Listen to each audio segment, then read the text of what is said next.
Excellent. Welcome, everyone, to today's Lions and Legends. I'm Reagan Nickelson. I am sitting in for Kimberly Ryan today while she gallivants across Europe. I think she's about to get on a train to Belgium.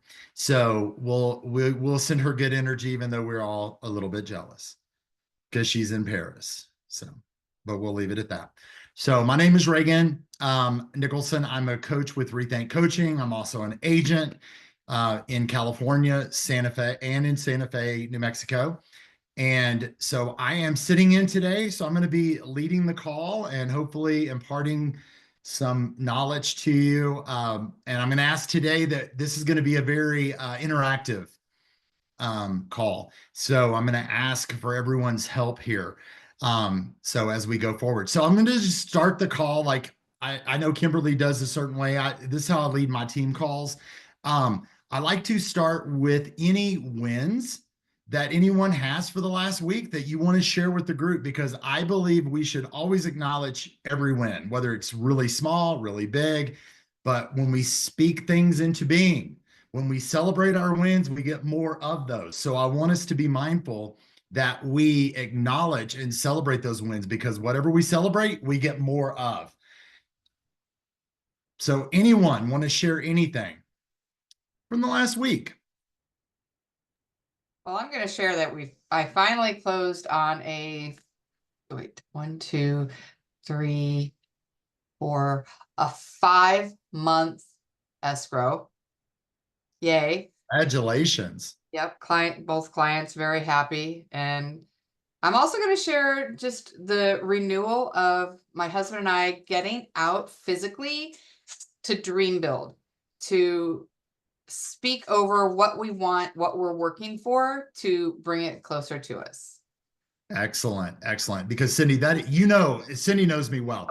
And those that don't know me, I'm a mindset thought coach. So I look through business through the lens of our thoughts. And that is so important, Cindy, right? Is that we take time to dream, that we set the intention, because we cannot get somewhere if we don't know where we're going. So I encourage daydreaming all the time. You should really make that part of your morning routine, is dream, and dream big. Because how would you dream if you were writing the script to your life and it was going to be played out? Honestly, if I can say something before sharing with that, don't let dream building depress you. Because I know, and I say that because I used to do that, where I would be like, what's the point? I'm not there yet. It's not happening for another few years. Why should I bother? It's just going to make me sad that I don't have it now.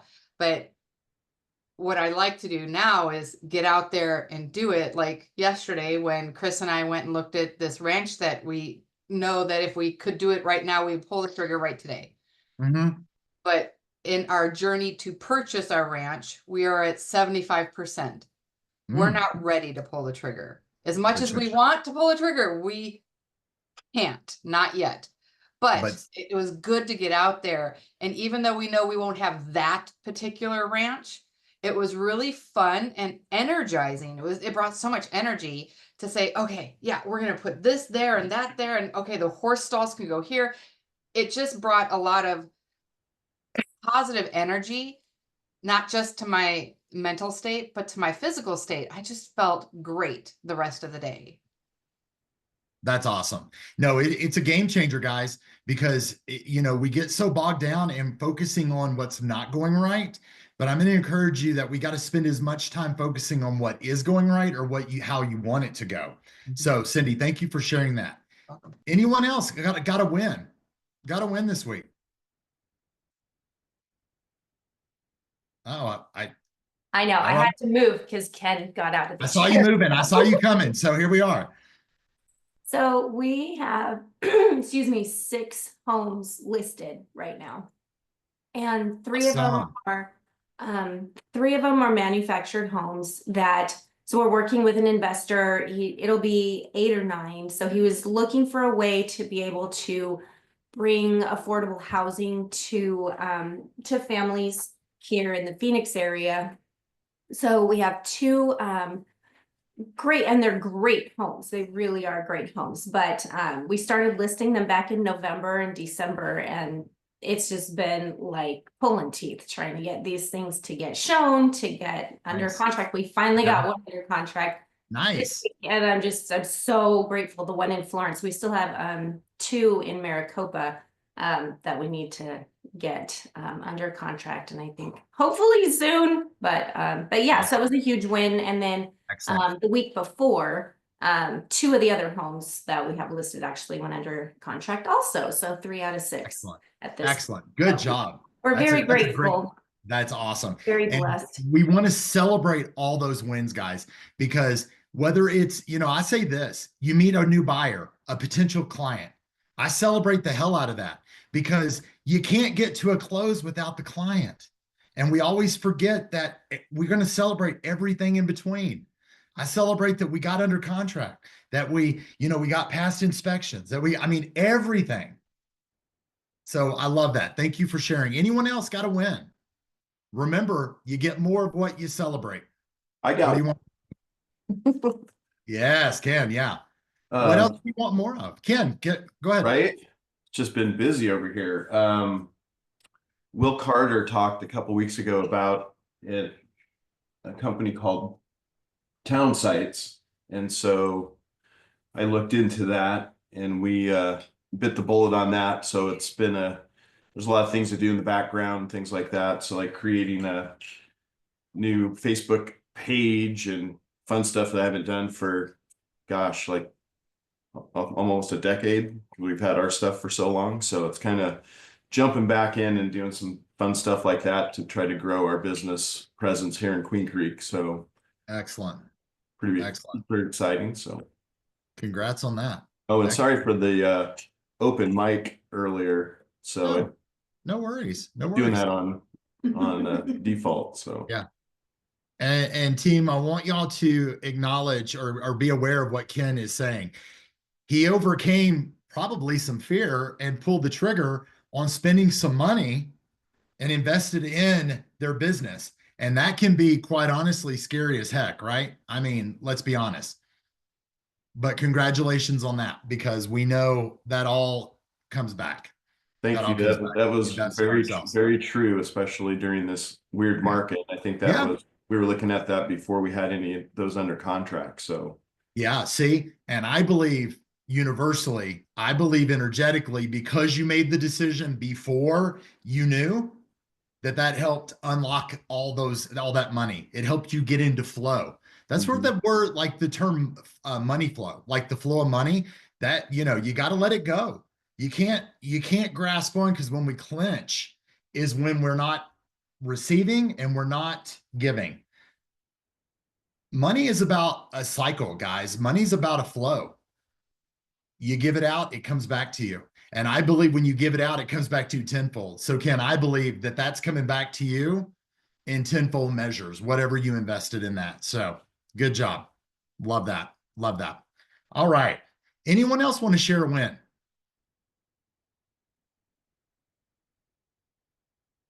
Karen, are you moving? I see your hand moving now. Okay.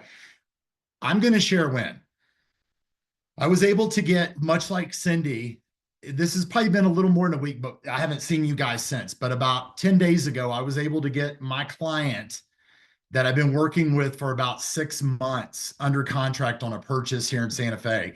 And it was a very specific property that they needed. It had very specific needs. It's a secondary home. There was no urgency. You know how we feel about no urgency. It tends to not make people really want to move on stuff.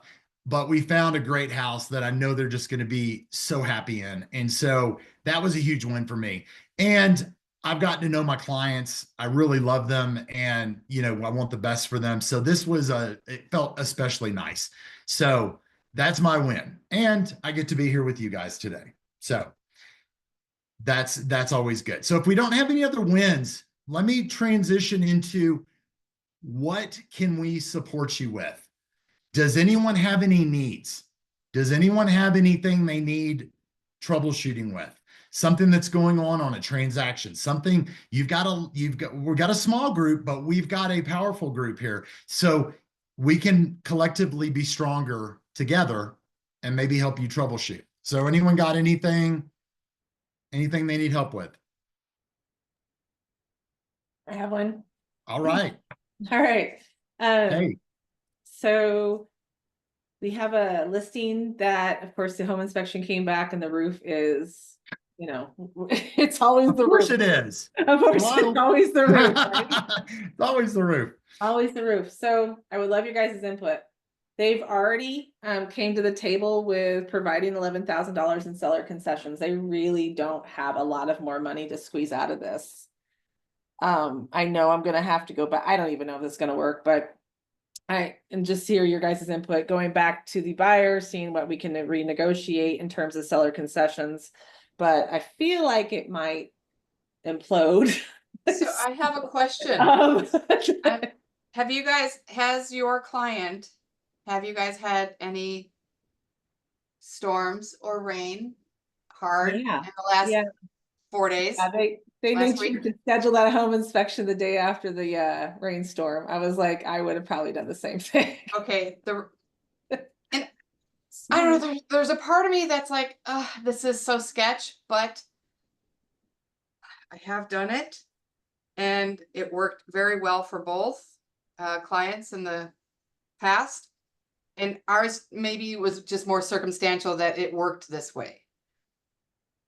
The roof was absolute trash. It was 100% going to need to be replaced. Right. And it was during this time period of storms coming in. So my seller put in a claim. The insurance came out, checked it out, paid for the roof replacement. Oh, Cindy.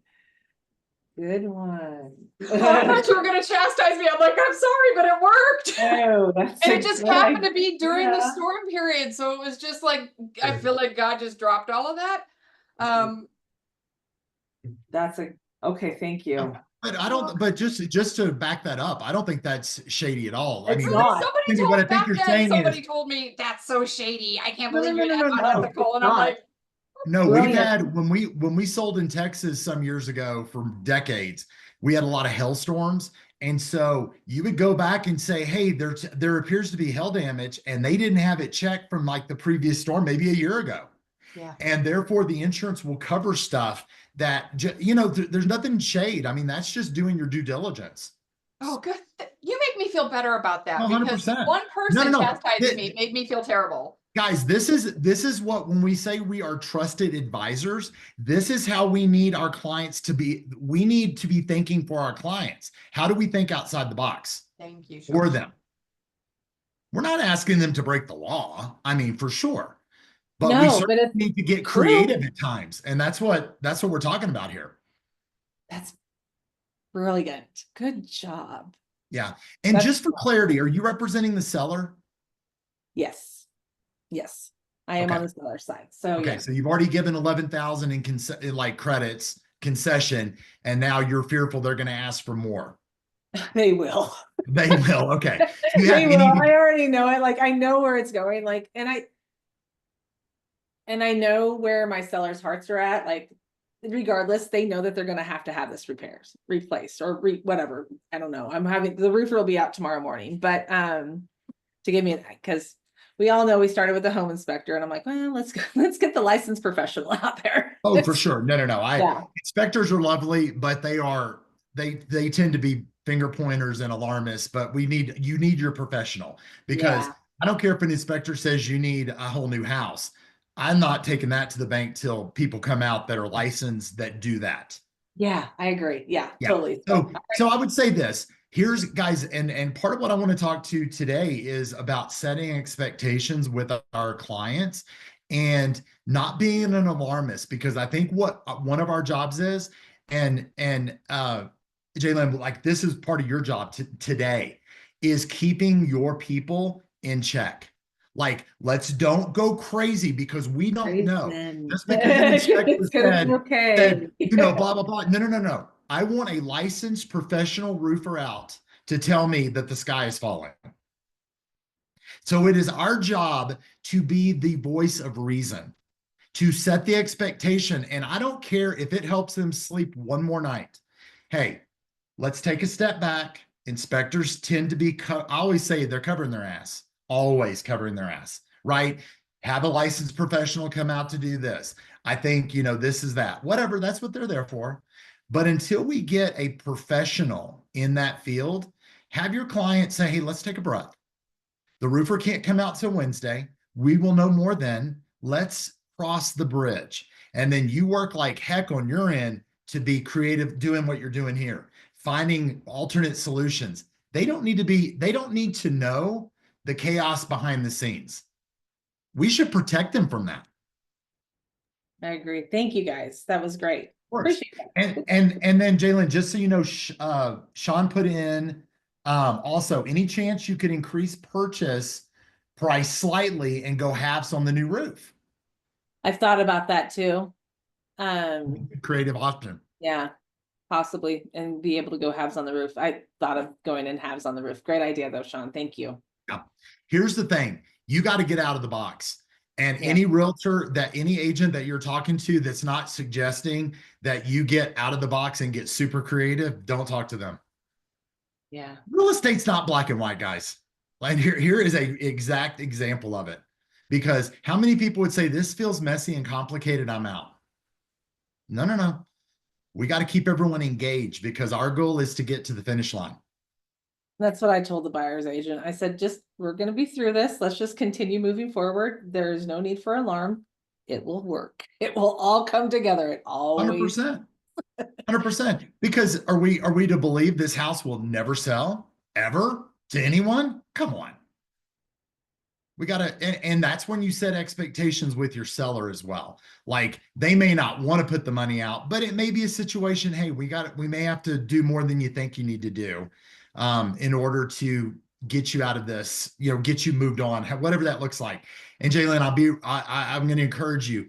This is where you may need to utilize your seller's motivation, which you should have gotten up front. Like, why are they selling?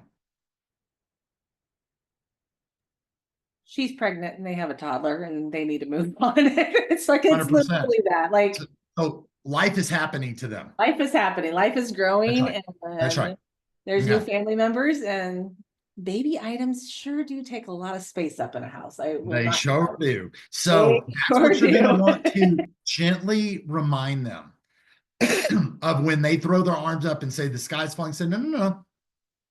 Remember, our goal is to do X, Y, and Z. We've got to move you forward here. They're the calm ones. It's funny. Our sellers are the calm ones, which is great. It's the buyers who I'm just trying to, like the buyer's agent. I feel bad for him. I can tell that his buyers are very. I'm like, it's going to be okay. We'll figure it out. Well, a cat on foil. Yeah, that would be it. And to that note, guys, I'm seeing this more in the transactions that I'm a part of. We've always known this. There's about, I think there's an 80-20 rule that's always playing in real estate. 20% of the agents are doing 80% of the business, which would then suggest that only 20% of the agents are actually really good at what they do. I'm just using generalization because they have more time on task. How many of you are coming up against agents in transactions that you're thinking, what's going on here? Like, are you really doing that? Right? It's happening a lot because think about this.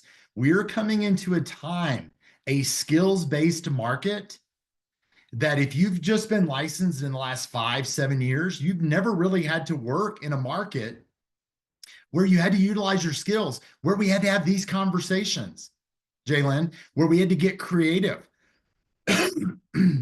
So this is what's so important. We are not only managing our clients, we are often managing the other side's agent. How many people does that resonate with? Hello. The stuff I hear sometimes, I'm like, what? I had a guy last week ask me to send a copy of the executed contract that he executed and sent to me. I said, you sent it to me and I'm not your secretary, so go find it in your inbox. But the point is, people are sloppy, people are lazy, and I'm just going to be honest here. There's a lot of lazy agents out there. So we have to manage them. But the good news in the laziness or the sloppiness is our ability to manage. Because when we can manage, we can get more control over the transaction. So Jalen, if you've got an agent that's kind of freaking out, or you got a buyer on the other side, you can help them to have this conversation. Hey, John, it's our mutual goal to get these guys to the finish line. Let's you and I think. I'd be like, if Cindy and I were doing a deal, I'd be like, girl, how can we work let's put our heads together. That's when we're actually on the same team. How do we get to the finish line here? I always laugh when agents are like, well, Cindy's not nice. I'm sorry. I was like, Cindy's goal is just my goal. We want to get to the finish line so we can get a payday. I mean, that's really the goal. You know, I've always said, negotiation always feels like a game of tug of war, right? Seller, buyer, and it's the agents that, no, I want this win. I want this win. But a true win-win scenario, which is what negotiations is, the goal of negotiation is a win-win scenario, at least my opinion, right? You don't want to give up everything, but you don't want to take everything either. 100%. Right? So trying to find that middle line while helping the other agent understand that negotiations should be a win-win scenario. That's when you can do that, then you're really negotiating. 100%, 100%. And that is well said, Cindy. And, I always say this is, I know people don't want to use the word fair because life's not fair. All the things aren't fair. But if it's not a win for both sides, then it's a terrible negotiation. So anyway, Jalen, thank you for bringing that piece up, and I hope that was helpful. And look in the chat because Sean has some more info about some strategy with numbers and everything. Thank you so much. Thank you, Sean, or Jalen, you did. Thank you. Okay, cool. So guys, let's jump into, this is a beautiful segue, and we've got a small group here, which I love. And I just want to talk to you about some things that I'm hearing as I coach agents across the country, as I actively sell real estate, and I'm in deals, and I'm working with buyers, and I'm working with sellers, and what I'm seeing in today's market. Because guys, we are in a different market. Would everyone agree that the market is changing? It's been changing. We're just in a different time than we were, say, a year ago. Would everyone agree? Yeah. So when I said part of what I wanted to talk to today was setting expectations with your clients. Guys, this is the most basic stuff, but I said this last time I was on here, is there is brilliance in the basics. I think we have come back to a skills-based, I know we have. We've come back to a skills-based market. We are coming back to the basics. For the first time in forever, we're seeing direct mailers, handwritten notes, postcards work, old school stuff working so effectively. So people tend to discount basics, but I'm going to tell you the brilliance, the strategy, all the good things right now are in basics. So when I talk about this, it may feel like, well, yeah, this seems pretty standard, but are you doing it? Because if we're not practicing the basics, then we're missing an easy opportunity for a smoother transaction.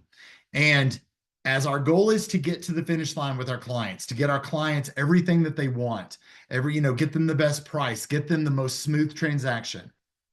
Because guys, this is a stressful time. And when we manage people's expectation, we naturally take their stress levels down. And what does lower stress levels for clients mean for us? Trust. When they see that you're not stressed, they trust in everything Right. you're doing and saying a lot more. Totally. And Cindy, if I'm your client and I'm less stressed, what does it mean for you? I'm less stressed. Yes, because there's nothing more stressful And than referrals. Thank my husband. Yes, Referrals. yes.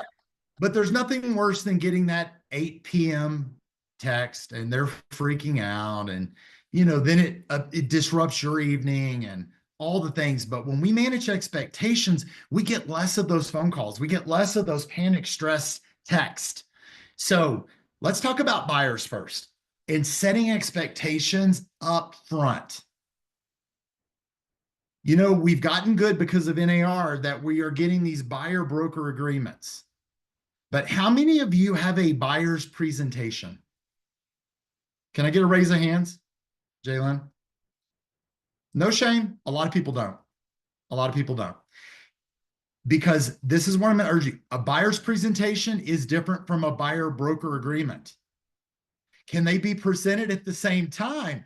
100%. But I want to talk a little bit about why a buyer's presentation is so important. And guys, this has nothing to do with, hi, I'm Reagan. I'm the most amazing realtor in the world. I've sold 3 billion homes. I can sell it for 200,000 over list. None of that. Here's a news flash. Nobody cares. Nobody cares about you. All they want to know is that you get them. So think about this. Think about a buyer's presentation and a listing presentation being a listening presentation. I need you to be talking less and listening more. So the way we're going to start setting expectations, the very first thing you're going to do in a buyer's presentation, number one, let me back up just a little bit. We are not jump and go realtors. We are not jump and go agents. I came up with this term forever ago when you'd sit, I mean, we were working at Keller Williams. You signed up for the call desk in the office, in the physical office, and the phone would ring and they'd be like, hi, this is Reagan. Hey, I want to look at 123 Main Street in 5 minutes. And you'd hang up the phone and run out the door. You were a jump and go agent. We don't do that. So if anyone's doing that, those aren't our people. Because what we need to do is say, Cindy, thank you so much for calling in on 123 Main Street. I would love to show you that property. And first, I'm going to need for you and I to meet either in person, on Zoom, and have a conversation. So really a buyer presentation to me is a conversation. And the conversation is going to start with the very first thing, needs versus wants. What do you need? What do you need? Jalen, what does your young family need in their next house? They got a baby and one on the way, right? They have needs, right? Probably bedroom needs that are non-negotiable. No, they just need a larger home. I mean, honestly. Larger home, right, right. But they've given you bedroom needs, right? I mean, they don't want a 2-bedroom. No, they don't. She wants a 5. They want a 5. Did you just say 5? They want a 5-bedroom house. She has future plans. Good. But we need to know that. So I get the impression that, well, obviously Jalen knows them because she's selling their home. But let's just say that same family came in to an open house and they said, hey, we want to talk to you about you representing us. We need to know what their needs are. So Jalen, would you say a 5-bedroom home is a need or a want for them? A want.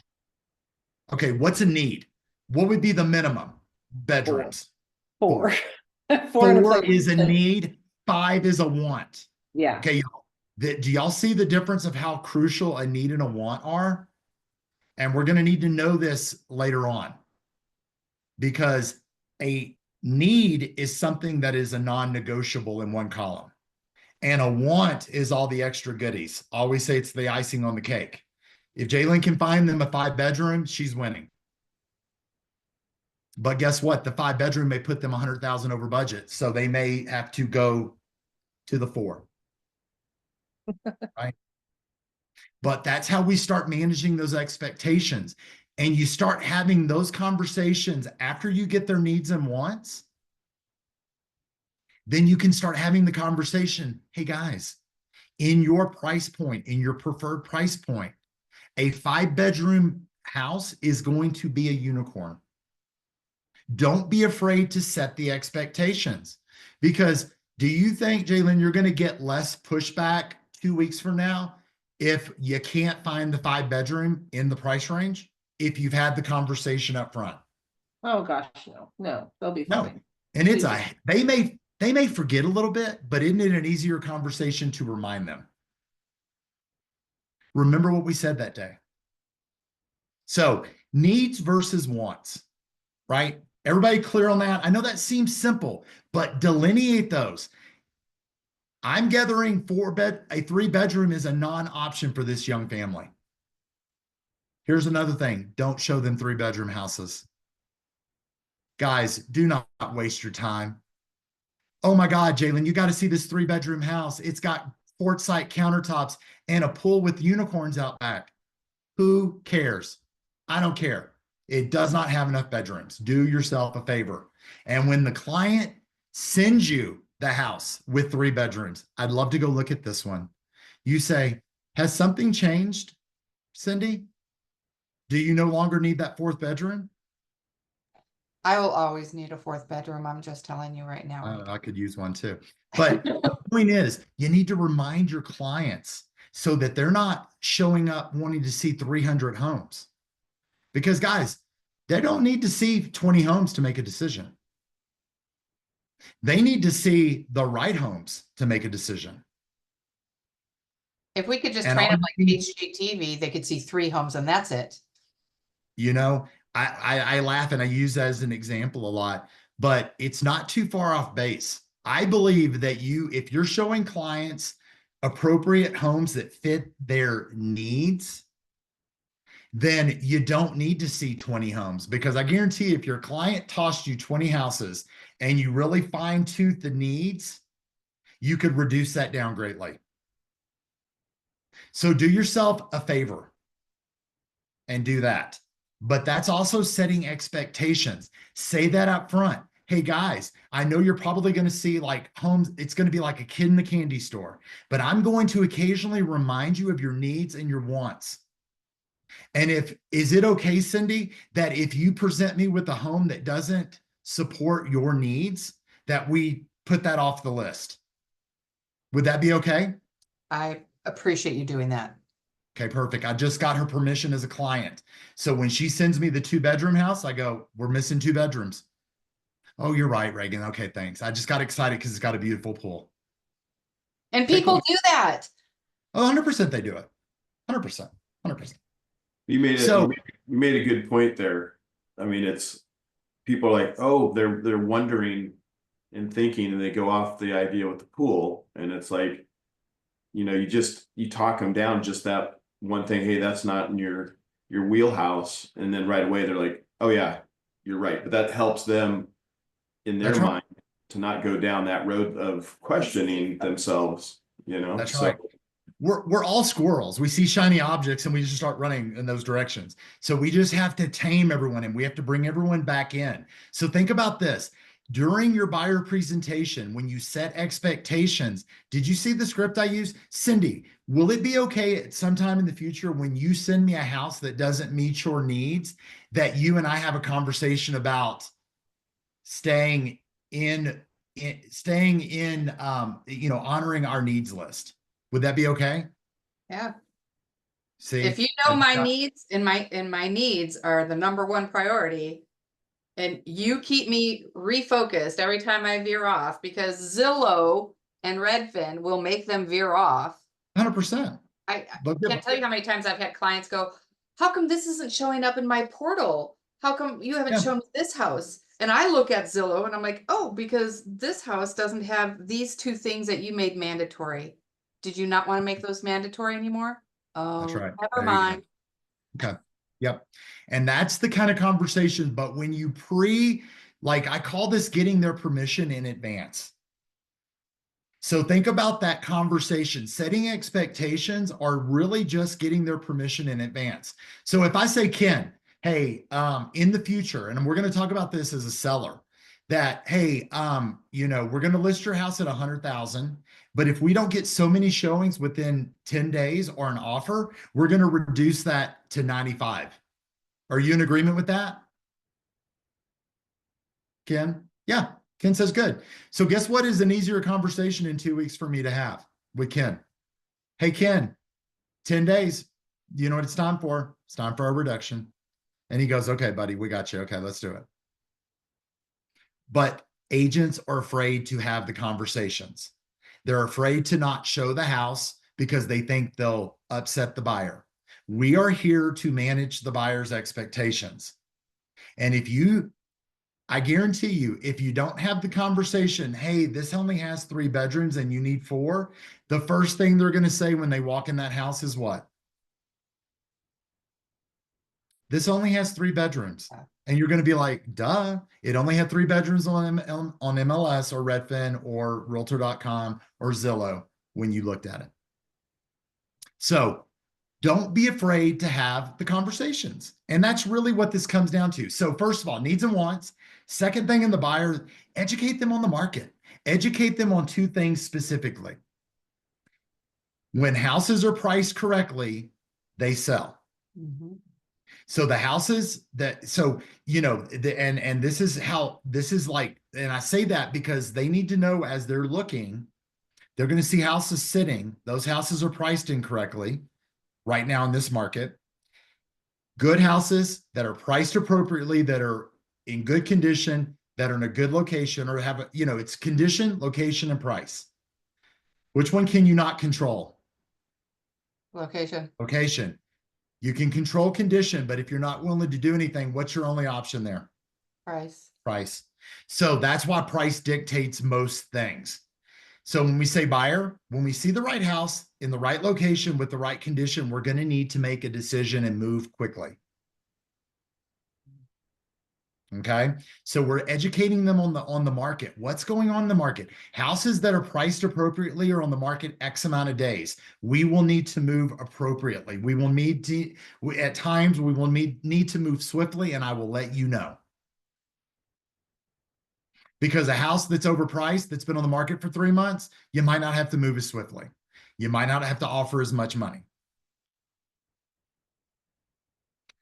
Next thing, is there any questions on that? Next thing, and this is probably one of the most important ones, the 90% rule.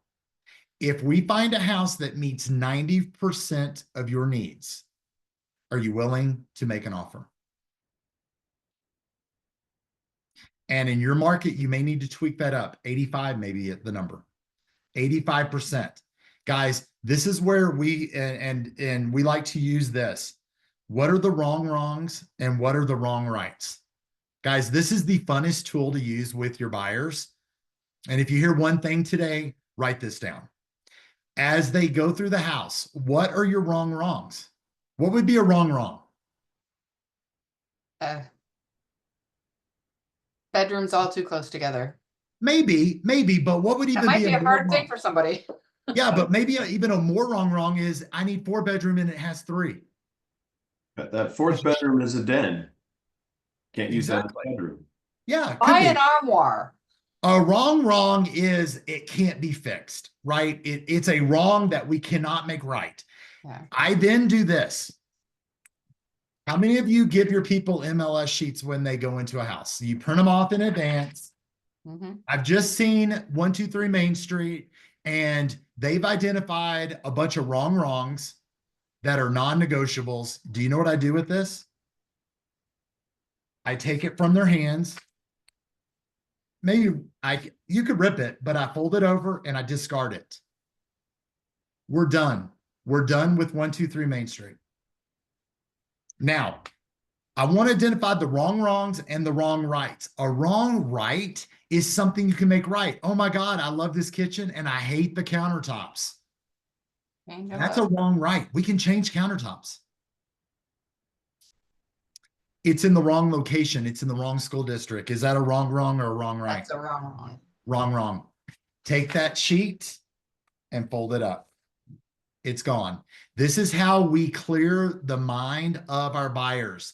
We set their expectations. This one in the wrong school district will never be right. I don't care if it has a pool lined in gold tile.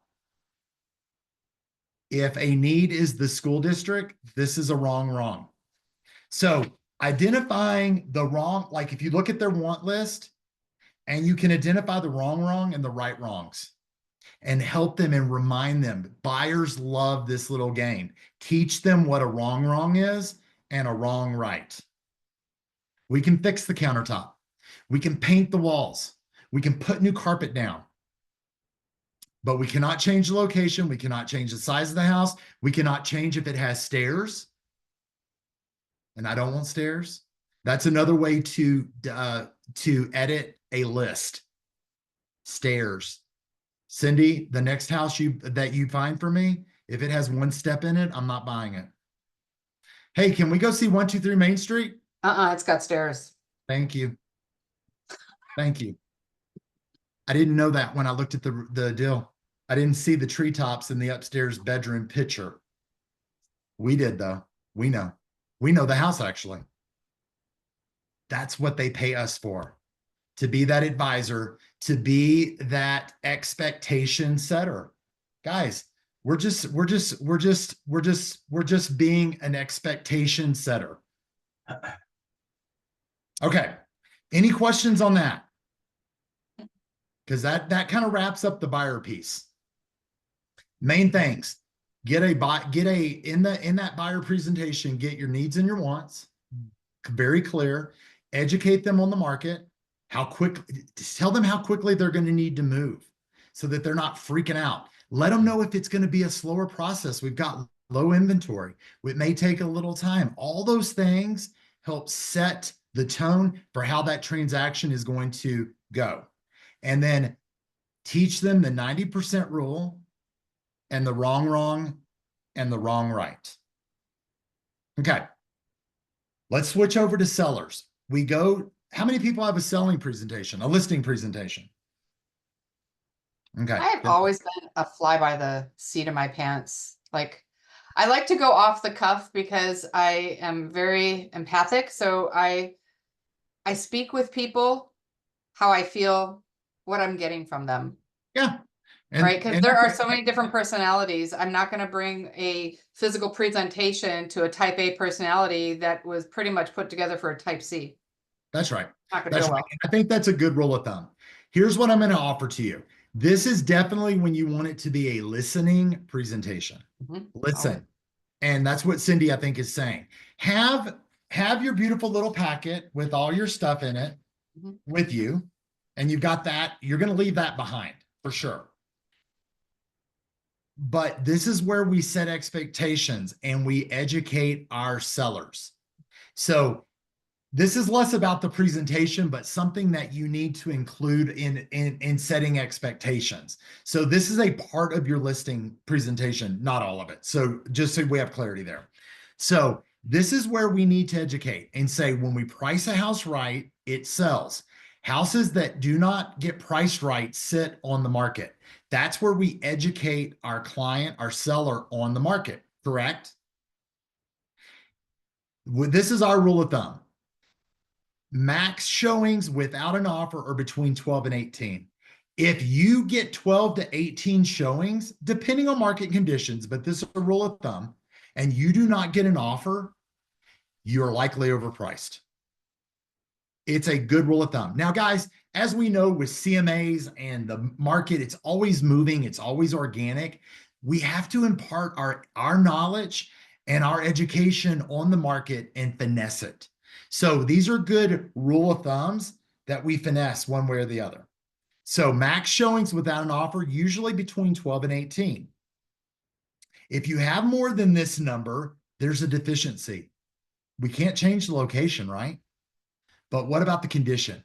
We can manipulate condition, right? Maybe we need to put a fresh coat of paint on.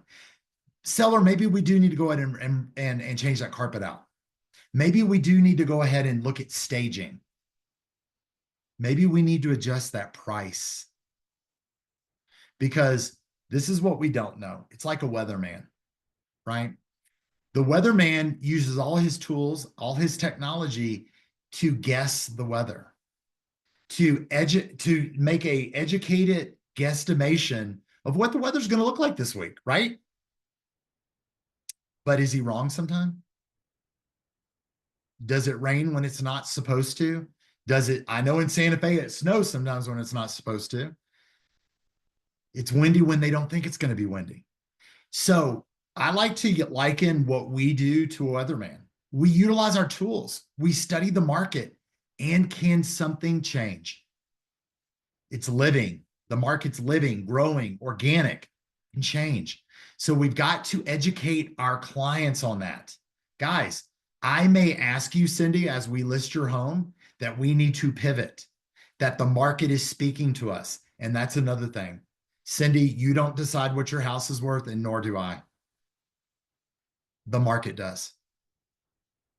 People don't understand that always. Your home is worth what someone's willing to pay you for. That's the bottom line. That could be a tougher pill for clients to swallow, but it's important. That's setting expectation. Do y'all see that everything that we're talking about here is setting that seller's expectation during the process? About educating them just as much as you have to educate your buyers, you need to educate your sellers or set that expectation. And when you've got proof, good comps on their home, and you say, here are the comps, and here's that small little cushion that is an opinion of others on your home. The comp is in the middle. You've got people that have the opinion that your home is worth a little bit more. There's the opinion that your home is worth a lot less. But that's the market. Those are the people that are going to influence the actual sale price when it comes down to it. Yes. And that's a beautiful segue to this next exercise with your seller and that listing is draw a circle and have them put in the middle, or have them put like, and draw a line through the circle, right? So you've got a circle with a line right end to end. So you got like two halves, right? On the far right, have the price that they want to list at, that y'all agree on. Let's say 100,000. And what we see, Cindy, is that most houses are now selling at 95% of the asking price. So what's 95% of 100,000? 95, right? Sorry, I forgot I was on mute. Yeah, 95, right? So we put 95 in the middle of that circle. Cindy, what's the least amount you'll take for your house? 89, not gonna go 89. 89 goes in the left. So now we've got 89, 95, and 100 within that circle. Okay, Cindy, is it fair to say, and you showed them the circle, is it fair to say that if we get an offer anywhere in this circle on that line, that we're good and you're ready to accept it? It's definitely something we'll consider based on terms. Okay, cool. Fair enough. You've just got her agreement so that when we get an offer at 92, it's pretty much a done deal. We're going to discuss it. And of course, you consider terms and all that. But your price point is going to be your pushback. So you predetermine with them, you get their permission in advance that if we fall in the zone, what if I come to you, Cindy, and say, hey, Cindy, I'm so excited. We got an offer for 92,000. And Cindy says, well, I want more. And I was like, but Cindy, do you remember when we sat down a few weeks ago and we drew the circle and it fell at that 92% falls into the range that we agreed, that you agreed would be an acceptable offer. Do you remember? Yeah, but why can't we just counter for 98? Well, then you have that conversation. Could you counter? Sure. 100%. But I might say, hey, that would only have you coming off $2,000. So what if we looked at a strategic move of going up from 92 to 95? I don't, Yeah. like decide like what's a fair move, because now we're talking win-win. If one side, how many of you have had negotiations where people move off $1,000 and you're like, well, that's a joke and that feels insulting. They didn't even try. So we always want to have that, that's another conversation. But what we're doing is we're pre-deciding with our clients what they will agree to. That includes for seller a price reduction. Cindy, is it okay that if we don't get 12 to 18 showings and we don't get an offer, that we'll make a $10,000 price reduction? Fair. So it looks like we'll do that on like January the 15th. That sound good? Fair. That's the easiest conversation. I'll call her on the 15th and go, hey, remember? Yeah, okay, but we're predetermining with them. We're getting them in agreement ahead of time. Guys, this makes life so much easier. You're setting their expectations and your life will be so much easier for it. Okay, so price and include reductions. Give them dates. Hey, if we don't have this many showings in X amount of days, we're going to do a price reduction on January 14th. You cool with that? Cool. Cool. Draw the map, draw the circle, get their range, get their agreement on the range, and of course, terms matter. And explain to them the market conditions. Explain to them what it looks like when we overprice a house. In today's market, your house will likely sit there and get stale. We're not in a market anymore in pandemic where you could just put a price tag on a cardboard box and sell it for $2 million. People aren't going for that anymore. Because what is your house worth? What someone's willing to pay you for it. That's probably, secondly, one of the most important lessons to impart on your seller. Seller, I don't decide what your home is worth, and neither do you. Your value is ultimately decided by the market and what someone's willing to pay you for your house. Does that sound good? Okay. So any questions on seller side? That really wraps up. The seller side's a little bit tighter for me because we're setting there's really the, education on the market, understanding price and the importance of pricing correctly, and then ultimately getting their range that they will accept. Because we had this happen just the other day, a few months ago.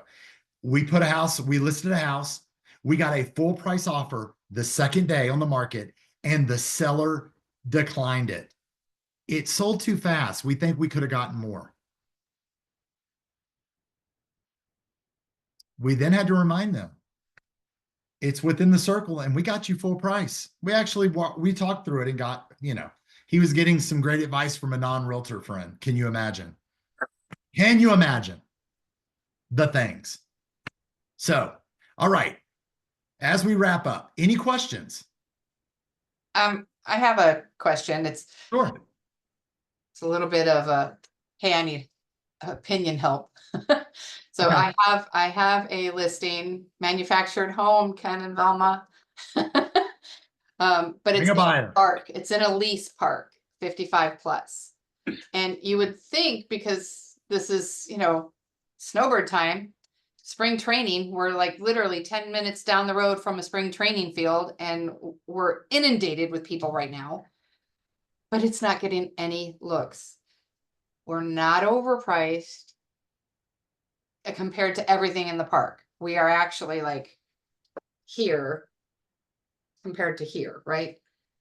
But it has furniture. It is dated. So I'm going to suggest to my clients to this is their mother's house who passed, okay? Sell everything and have an estate sale. Sell everything in there and put it in your estate account so you can continue to pay this ridiculous HOA. Unless you have any other ideas. Yeah. Well, Cindy, I had a similar situation. We just sold a condo in a complex here that had a outrageous HOA, and they just $915. How much? $915. Yeah. Ours was almost equal, and that was because of insurance and other stuff. This is what we did. We got creative. We reduced the price. We were the best price per square foot of any condo in the complex. And our sellers agreed to pay for 6 months of the HOA to buy it down a little bit. Mm-hmm. So that could be a creative way to do that. And I also think conditions playing a role here. So maybe getting that void of people need to see what they could look like living there. So that would probably be your path of least resistance. Yeah. Get rid of the furniture in there. Because decor can be a detriment. I mean, it seemed like, for me, I'm a visual person. I can see past a trash can, but a lot of people can't. And all they say is, God, this is ugly. This is a 1978. I like that idea. It may look like a time capsule, right? Yeah. What, Jaylene? the idea of the, because we have a listing that's actually my son's grandma, so my former mom-in-law. And anyways, we're trying to sell hers. We are $40,000 to $50,000 under what everything else is selling for, because she just wants it gone. But the idea, Reagan, of actually providing maybe 6 months as an incentive up front of paying the lot fee. Yep. And I stood there and did an open house in that community, and I'm just, boy, oh boy, it is, it's a tough market right now. In See, that. that's what I'm doing today. I'm doing an open house this afternoon because my listing is directly in front of the rec center where they have all of their activities. And they're having pizza for the residents and then bingo night. I was just gonna say. With it being St. Patrick's Day. Yeah. Do So your I'm like, open houses against their activity calendar, because That's so smart. we that's did what I'm that doing. at 8 in at a breakfast for pancake 100%. breakfast day, and we had 7 groups through. Not Love even it. a question asked, even more picking up flyers. So it works. Yep. And guys, this is where you got to get out of the box and get creative, because Jalen, our condo was about 50,000 under. It was in great condition. We had it staged, immaculate. It showed beautifully, but that damn HOA scared people off. But by offering 6 months and the hope that the HOA is going to try to find some cheaper insurance, which is the truth.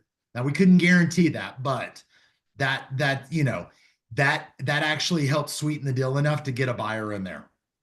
Great idea. I'm so going to I her. mean, yeah, creativity, guys. I mean, that's what we get paid the big bucks for here, right? Is to think outside the box. So, and that's why these groups are so important, because Jalen, you here, and Cindy here, and now I'm teaching today, and I had the exact similar situation a month ago. Like, that's why these groups are so powerful. So you got to tap into your people. It's so important. Tap, tap, tap, tap. That's right. That's right. Well, All right. We're right at the top of the hour. Anything else before we jump? Velma. super fast. Can you guys hear me okay? Yeah. Okay, cool.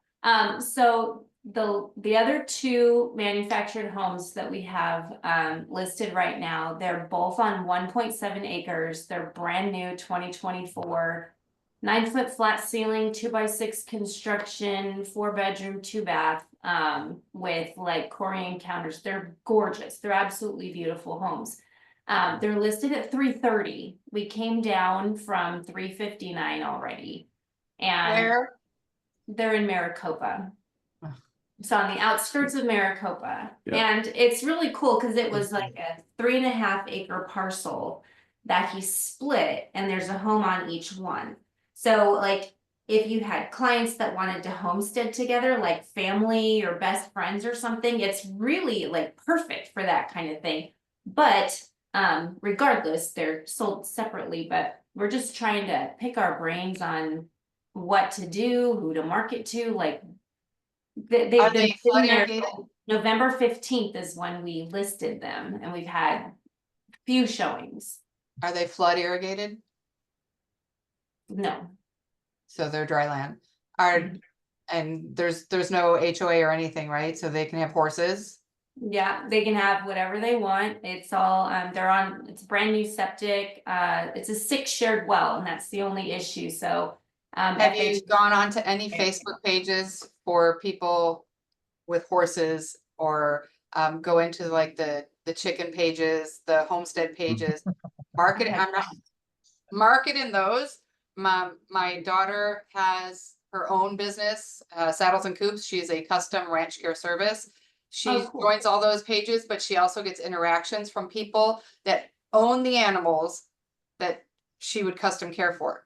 You have property that would really benefit those people with animals, that need that space. Quite honestly, like the minute you said that, I looked over at my husband, because we're like, hey, we need 4 bedrooms. We need almost 2 acres. Keep coming. Then you said Maricopa. Our oldest son lives in Maricopa. We're all trying to bring them back west. We don't want to go to Maricopa. So I was like, dang it. So, and think about those pages and advertise. I love that. And think about this as you sell. like, are you on social media? Do you guys use social media? Mhm. Okay, perfect. Tell the story, sell the story, sell the lifestyle. Are you looking to raise chickens and ride your horses on open land? That. Blah, blah, blah, blah, blah. It's basically what Cindy said, but we're going to send it to the world. Paint the story, tell a story of what it would look like for them to live on that property. Film it from that property. I mean, it sounds like it's on land. Is it pretty? I mean, I mean, it's desert. okay. It's about half of it's been cleared, the rest of it's still just the brush and whatnot. So, Perfect, perfect. So yeah. maybe film from there and say, have you dreamed of having horses? Have you dreamed of having chickens? Whatever. Paint the story, tell a story. Don't say this is a 3-bedroom, 2-bath with beautiful Corian countertops. That's just one piece. Well, we Tell did them a what it's like professional to live there. video. Yeah, we've done professional video there with drone footage and Yeah, just, you but know, have you looking told for the a story? place with no HOA. You can bring your animals, bring your toys. You have your own home business. You need storage, whatever, you know. Tired of paying the high price of eggs? Bring your chickens. Yeah, For real. but seriously, For get out there real. and say, We have you go ever back out dreamed? there and Have you kind ever of- dreamed of fresh chicken, fresh eggs in the morning for breakfast? Like, I mean, really tell a story. That's what's resonating on social media right now, not the facts. Tell a story. Have you ever dreamed of living on open land with horses running in the state? I don't know what, whatever that fantasy is. Mhm. Back to that daydream, Cindy, first of the hour. Yep. Tell the daydream, tell the dream, tell the story that people are fantasizing about. I've Okay. always wanted to live on open land. I wanted to do this. Tell that story. Okay. Okay, I gotta share because my husband made me laugh. He did 15, 20 years in the meat department. He says, yeah, I sold steaks, but I had to sell the sizzle. 100%. Yeah. Sell Yeah. the sizzle. No, that's a good way of putting it. We've got to have people envision why they would want to live in a manufactured home on land. It's beautifully done, but look at this. Mhm. Look at this. Because that's what will sell people is the location, the ability, what can they do with the land? Yeah. That's what you want to sell. Okay. That's the view. Oh, because you can't recreate that. I always say this. You can put new countertops in. I cannot build a mountain. You Right. cannot build a mountain. You cannot build a view. Yeah.